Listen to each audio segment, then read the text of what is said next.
On the last episode of the Keepsake Box.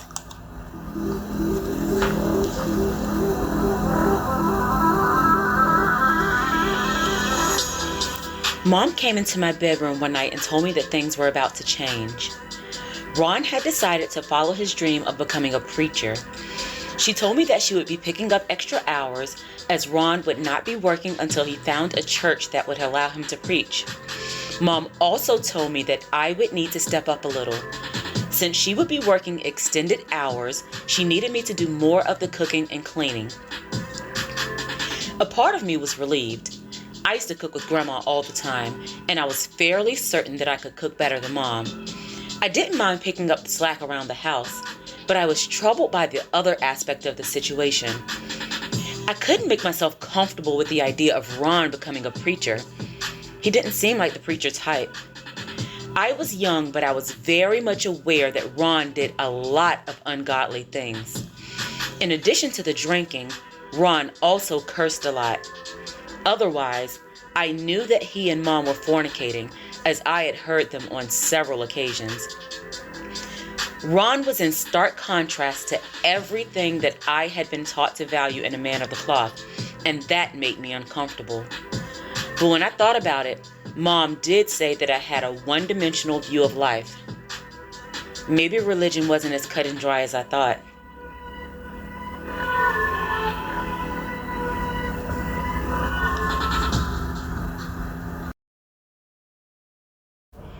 Chapter 4, Call Me Dad. Narrated by Shandora Warren.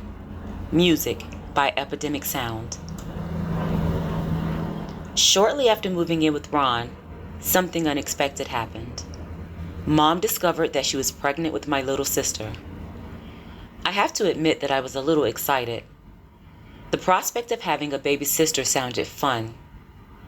I imagined that I would dress her up and she would be my own personal doll. She would be a sweet little creature that smiled and cooed like the perfect babies on television. Boy, was I wrong. With Mom being pregnant and Ron being a part-time preacher, I guess they felt that marriage was a necessity. But of course, they went about it in a completely adverse manner. Anything else would have been too easy. Neither Mom nor Ron told me that they were getting married. They simply left the house one Saturday afternoon and told me that they had gotten married upon their return. Initially, I assumed that they were joking. But that thought was discarded when I saw that they were both sporting matching wedding bands and broad smiles. Not only was I shocked, but I was upset. I'd always assumed that Mom would be wearing a beautiful dress at her wedding. I assumed that her wedding would be at a church and I would be all dressed up, maybe even a flower girl. That's the way it was supposed to be. Mom was a creature of extravagance and she liked fine things. She was so well put together. I was surprised that she'd agreed to get married without all of the fanfare. It was just so unlike her. But then again, everything she did was unlike her after Ron entered into the equation. Even though Mom wasn't the greatest communicator, she had previously been good about having a sit down with me when things were about to change. I was angry that she had gotten married without so much as an advance warning. Even more than angry, I was hurt. Everything changed. I knew Mom would have to divide her attention when we moved in with Ron. What I hadn't accounted for was the realization that he would be getting the overwhelming majority of it. It was as if I no longer mattered. I remember how perturbed I was when I found out that they had gotten married. Mom didn't pull me aside like she usually did. She stood next to Ron as he broke the news. She was holding his hand and staring at him with an extreme look of adoration. I could tell that she was very much in love with him. As an adult, I somewhat understand the situation. Mom had me when she was 15, and she obviously didn't have a stable relationship with my biological father. Additionally, I hadn't ever seen Mom with any other man up to that point. Could I really be upset with her for wanting a typical family unit? Shouldn't she be excited about having a husband and legitimate child? That's the mindset of adult Shelonda. Child Shelonda was angry that Ron was taking over her mother and forcing in an undesirable change. Change was uncomfortable for me under most circumstances, but there was just too much happening at the same time. And it wasn't just the fact that Ron was taking over my mother. The situation far exceeded teenage jealousy. Ron told me that I should call him Dad since he was officially married to my mom. I was expecting Mom to intervene, as she was fully aware of my stance on the matter. Instead, she awkwardly alternated between looking at me and looking at Ron. She displayed a smile, as if I should be excited about the prospect of being able to call him Dad. As crazy as it sounds, I didn't want a dad. I wanted things to go back to when it was just me, Mom, and Grandma. I wanted my predictable life back. That's what I was comfortable with. I didn't want to call Ron Dad, and I thought it would be sufficient to express my discomfort to Mom. But just like in every other aspect of my new life, Mom surprised me. She told me that I was being rude and ungrateful. Mom reiterated that I was lucky that Ron had even taken an interest in me. She sent me to my bedroom to think about my behavior. I was shocked and hurt that Mom had taken Ron's feelings into consideration over mine. I sat in my bedroom, wondering if it was a sin to dislike my mom. That was quickly becoming a reality. As I was reflecting over this series of events, my bedroom door opened. I assumed it was Mom coming to apologize for disregarding my feelings. But as I turned around, I realized that it was Ron. I was immediately taken aback by the fact that he had entered my bedroom without knocking. That was a foreign concept for me. Even Mom and Grandma knocked before entering my bedroom. It was my fullest intention to calmly explain my position, but Ron started talking before I could do so. He sat down on my bed, which also struck a nerve. Grandma had a thing about that. We never sat on each other's beds with our outside clothes on. It was the equivalent of eating with your elbows on the table. We just didn't do it. Ron started out by telling me that he understood how hard it was to accept change. I was relieved that he seemed to understand my position, but that relief was certainly short-lived. The events that followed have stuck with me for many years. That moment was the beginning of a momentous shift in my life, and it set the tone for the destruction of my relationship with my mother. Even though he spoke calmly, I heard the anger in Ron's voice. Your mother and I are married now. Whether you like it or not, I am your father. I know you're used to doing as you please, but I'm here now, and I won't tolerate it. Your mother and I will have a baby soon. I will not allow you to stress us out, and you will do what I say. I was astonished for a few reasons. I was a good child, and I hadn't ever refused to do anything that was asked of me. I made good grades, did as I was told, and I didn't talk back. I was bothered by Ron's insinuation that I was, in any way, disrespectful. I was also bothered by the way he spoke to me. I wasn't Ron's biggest fan, but he had always been respectful towards me. It seemed that he had previously gone out of his way to make me like him, but that wasn't the case on that day. I hadn't ever been met with that level of brashness from Ron, and it was frightening to me. Even his facial expression was different. He looked angry, like he was so over me. Even though I was bothered, I still had the desire to explain my viewpoint to Ron. I wanted to let him know that my decision to refrain from calling him Dad wasn't out of disrespect, but due to my desire to protect my own discomfort. But as I started to speak, Ron cut me off. He told me that it was time for me to learn my place.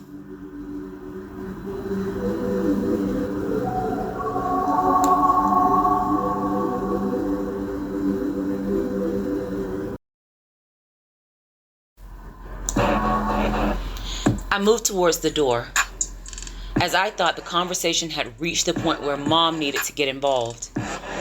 Seeming to anticipate my intention, Ron stepped in front of me and blocked my path. I was extremely nervous. At the time, I wasn't even sure why. Ron and I locked eyes for a brief moment, and I saw something incredibly frightening in his expression. I was about to call out to Mom, but I looked over and realized that she was standing in the doorway. I searched her face for confirmation that Ron had indeed gone too far. Instead, she stood in the doorway, looking incredibly nervous. I wanted Mom to tell Ron to stop. I wanted her to save me, but she didn't. She just stood there. Ron removed his belt and told me to take my skirt off. Wait, was he about to spank me?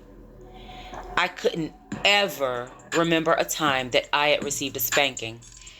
Grandma had threatened to spank me for talking in church, but those threats hadn't ever come to fruition. At 12 years old, I was about to receive my first spanking for standing up for what I believed was right, something that I had been taught to do for the entirety of my life. Not only was I about to receive a spanking, but it would be delivered at the hands of a virtual stranger. I looked at Mom one final time, hoping to appeal to the small part of her that might have been left. Once again, my cry for help went unanswered. I have never forgotten the sadness in Mom's eyes, but she said nothing. She closed the door and walked away, leaving Ron to his business. That's when I learned that I couldn't depend on Mom to protect me, especially if it meant that she had to challenge Ron. I immediately started to cry. Ron was in no way swayed by my display of emotion. He told me to cooperate so we could both get it over with as quickly as possible. I was wearing a denim skirt with 3 vertical buttons along the front. My hands were shaking uncontrollably to the point that I was struggling to release the buttons from the slits. I finally got the unbutton. The entire series of events made me extremely uncomfortable. I was wearing a skirt, and I didn't understand why it was necessary to take it off. My legs were already exposed, and I didn't think that a spanking required a larger surface area. I hadn't ever been at any stage of undress around any male, not even my male cousins. Yet, there I was.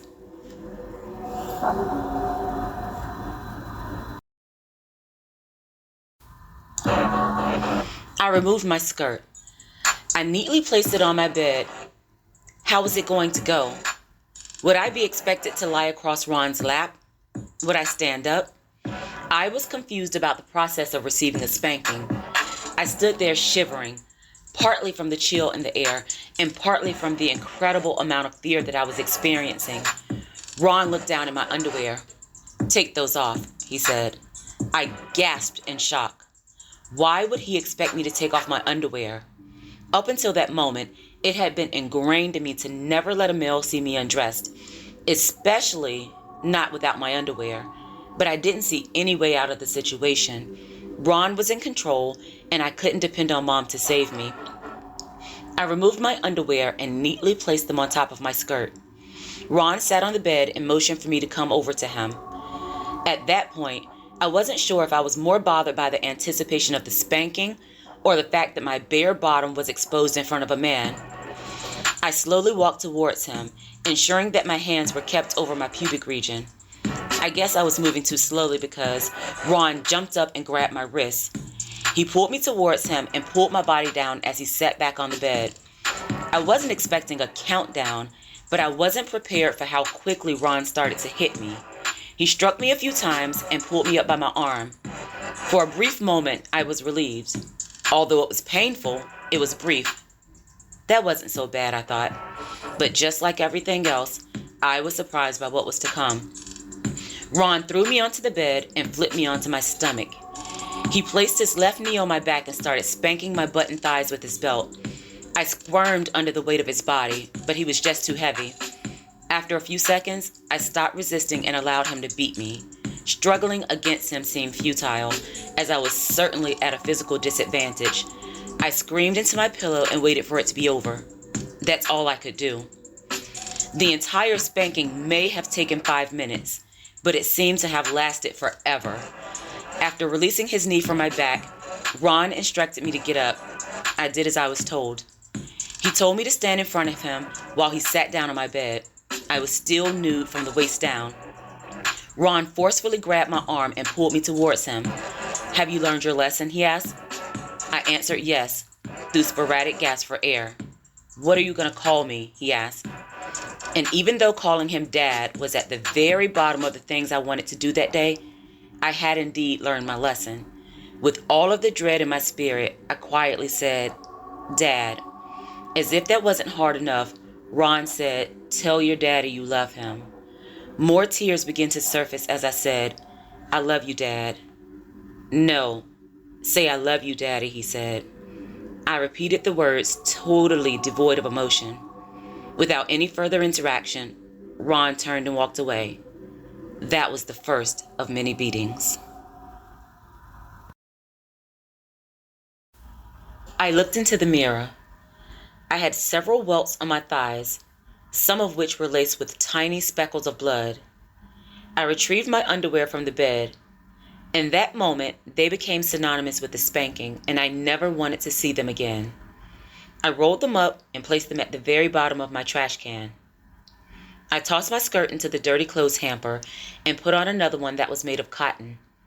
My legs were incredibly sore. I couldn't imagine putting the abrasive denim skirt back on. I got into my bed and curled into the tightest ball imaginable. I cried until I fell asleep. Shortly thereafter, I was awakened by Mom calling my name. Against all odds, I was praying that she was coming to apologize for not protecting me.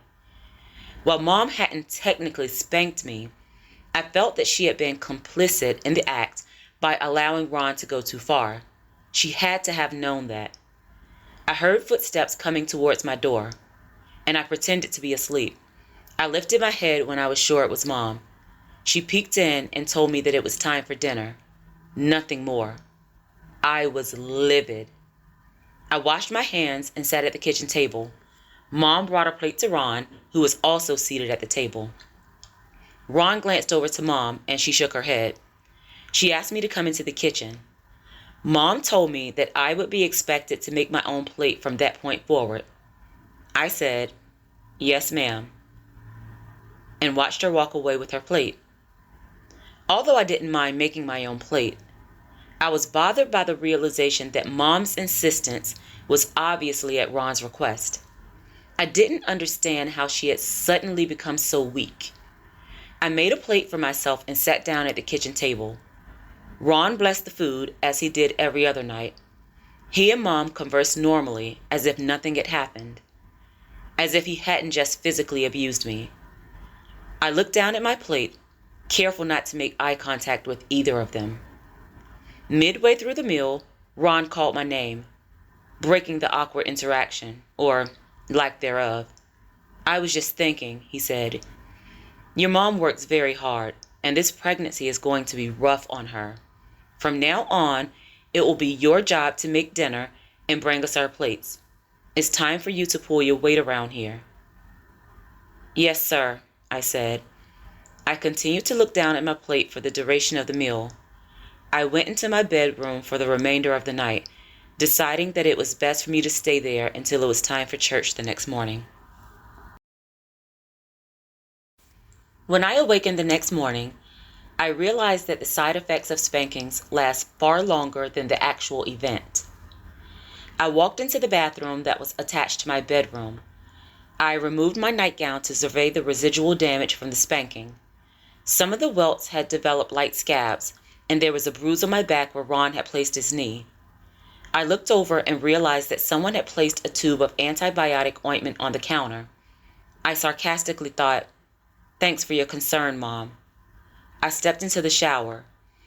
The steam from the hot water caused a sting on my backside that I wasn't expecting. I washed quickly and exited the shower. I took the ointment off of the counter and applied it to all of the places that I could reach. After making sure that I was completely dry, I swapped my towel for the robe that hung on my bathroom door. The familiar sound of gospel music was blaring from the stereo in the living room. a regular Sunday occurrence. Upon opening the bathroom door, I noticed that my bedroom door was also open. That was strange. I always kept my bedroom door shut. As I exited the bathroom, I realized that Ron was standing next to my bed. He was looking at a picture of Grandma that was located on my nightstand. He placed it back into its original position when I entered the room. Even though he was displaying his normal Ron mannerisms and demeanor, I felt incredibly nervous. The night prior had taught me that no assumptions could be made. Ron sat down on my bed and patted an area beside him, signaling his request to have me take a seat. I did as he requested. I was wearing a robe that draped well below my knee. Ron pulled it aside and placed his hand on my exposed knee. I felt uncomfortable, but I didn't express my concerns. After the night prior, speaking up wasn't a feasible option. "Your mom has been very sick with this pregnancy," he said. "I'm expecting you to do your part to make things a little easier for her. Until your mom is better, I'm expecting you to take over the cooking and cleaning, not only your chores, but I'm expecting you to pick up the other things that your mom is going to fall short on. We're family, and we have to do this together." I smiled and placed my hand on top of his. "Yes, sir," I said. That was my mental compromise. I figured if I sounded respectful enough, Ron wouldn't be so dead set on me calling him Dad. It seemed to work. He smiled back and got up to leave. Just as Ron reached for the door, he turned around and told me to pick up the pace so I could prepare breakfast before church. I did as I was told.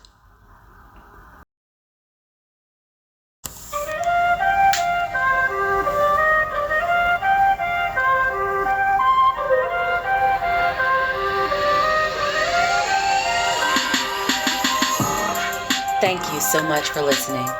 Make sure to follow Shenny Tells a Story on Facebook and Instagram. I'd love to hear from you. If you're interested in purchasing books by Shandora Warren, they're all available on Amazon. I sincerely appreciate each and every one of you. Thanks for helping me to create the world that I want to see. Oh yeah, you're welcome.